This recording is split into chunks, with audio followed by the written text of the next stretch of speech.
Okay, so we have data input on. Oh, already got a good dodge in. There we go. Easy work. Man, the ultra-stick build is like really working. We're actually like actually dodging everything right now. Yeah.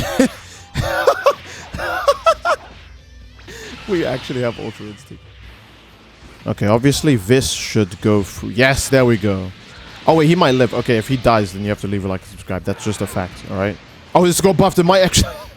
Well, there you go. Now you know what you need to do. Hello everyone, it's me again, Steedoj here, back on another Dragon Ball Xenoverse 2, and this time we are going to be doing a full Ultra Instinct build with every Ultra Instinct skill on at the same time, including the Super Soul. Now I will say, this is the third time I'm recording the audio. I bet you guys thought this was a live recording. No, it isn't. It was a live recording, but then the audio corrupted, and then I recorded the audio again in post, and then that also corrupted. So I'm praying that the third one doesn't corrupt. Guys, please leave a like and subscribe. I'm begging. If it didn't corrupt, this is when you should be leaving a like and subscribing. But yes. This guy picks Archipelago, so I naturally think, oh, he's going to cheese me out, but it turns out he's actually not going for that. So instead, we'll talk more about the UI build. Now, the UI build is pretty good because, to no one's surprise, most of the Ultra Instinct moves in the game are good. I have to say most, because there are some that kind of don't serve many purposes, and then there are some that are just weaker than others. Like, here's a good example. Spirit Pulse isn't the strongest move ever, but it's one of the fastest moves ever. So it still makes a really good combo ender or a nice move to catch people by surprise. By the way, everyone vanishes from that XYY kick. I do that a lot in this video because I know it's going to get people to just give me their last 2 bars of stamina, even though it's like the weakest combo finisher in the game. Also, look at that data input. God damn, leave a like for data input. When was the last time you saw data input actually like do anything, right? I use data input a lot in this because I want to replicate the dodges so bad. So yeah, you'll see a ton of data input. But yeah, I use as many Ultra Instinct moves as I can. Both the unique ultimates, which are Sign of Awakening and Godly Display. I use Divine Kamehameha and Soaring Fist. I really wanted to use Spirit Pulse, but in case if I needed big damage, I needed Divine Kamehameha. So yeah. Ultrasonic Blitz, because look at that. That's why Ultrasonic Blitz. How about that? I actually didn't know that Soaring Fist wasn't fast enough to combo after Ultrasonic Blitz. That's why that happened just now. But yeah, the biggest thing I will say that's the weakness to this build is not the Super Soul. The Super Soul is the one where once you get 50% health, you get Super Saiyan Blue level stamina recovery. That's good. That's alright. My biggest issue with the build is Celestial Wave. Now, fortunately for me in this recording, that wasn't an issue. I didn't fight anyone trying to use unvanishables on me, like knockback, times 10 Kamehameha, or like, you know, something really OP like that I have a really hard time like dealing with having Celestial Wave on. I only use Celestial Wave once the whole recording session. And the one time I do use it, it works. The enemy runs into it. It does, you know, its damage. I still wish it was a 2-bar evasive. And I wish it also had faster, like, animations. Because, again, even when they showed the trailer for Ultra Instinct Sengoku, I knew it was going to be a bad evasive. Because in the trailer, it looked like it took way too long to do anything. But this time I was lucky with it recording-wise. One thing I would say I'm not so lucky with is Sign of Awakening. Sign of Awakening doesn't work once this entire recording, so I'm very sorry about that. To be fair, I'm fighting people who are conserving their stamina. It's not people who are just throwing their stamina away the second they get hit, so they can have as high health possible when they get stamina broken, and then, you know, limit burst and thank you Dragon Balls and yada yada yada. I'm not fighting anyone like that in this video. I am fighting Super Armor Limit Burst, but you'll see as the story begins to unveil itself. So yeah, I'm just waiting for his Armor Limit Burst to run out. Gotta use data input because, again, I really wanted to use the data input Super Soul that increases the damage while it's active, but I was so worried that I would never be able to use data input. So yeah, I didn't. But data input is really good. Actually, does help me out a lot in this, because in this video there are a lot of times where I know I can't get the advantage on the enemy, so I just stand there and I wait for them to, you know, spam Z-Vanish around me, waiting for an opportunity where I'm open and I'm not open. Look at that Godly Display. I'm just surprised that caught him off guard, really. Like, that scared him so much, it just immediately opened him up for me. Also, wow, when we think about it, when was the last time you saw Beast Gohan? Like, genuinely, like, in an online match?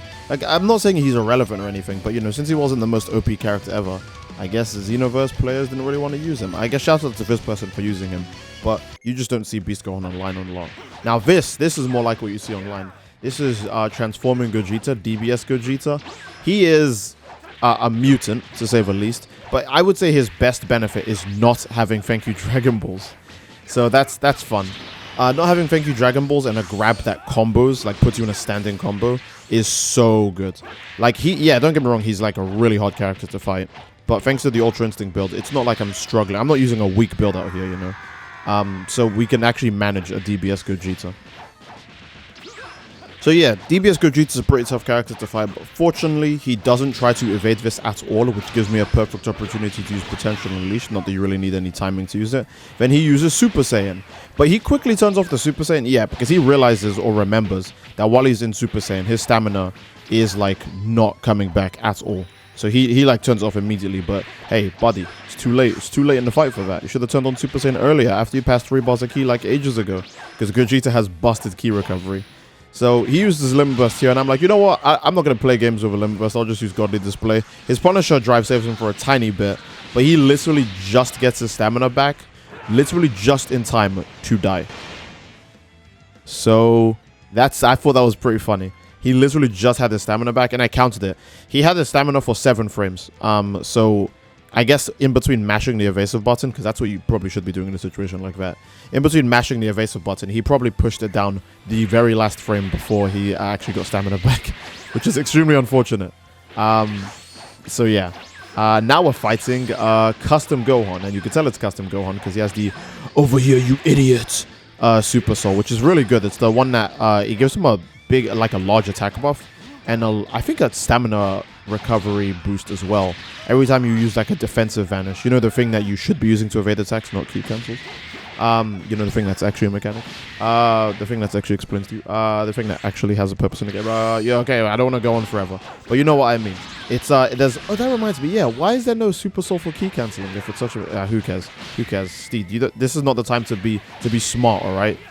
It was supposed to be talking about the Ultra Instinct build video, not about how there was clearly an overlooked mechanic in the game that's just allowed to stay. Anyways, the Ultra Instinct build. Let's stay on topic.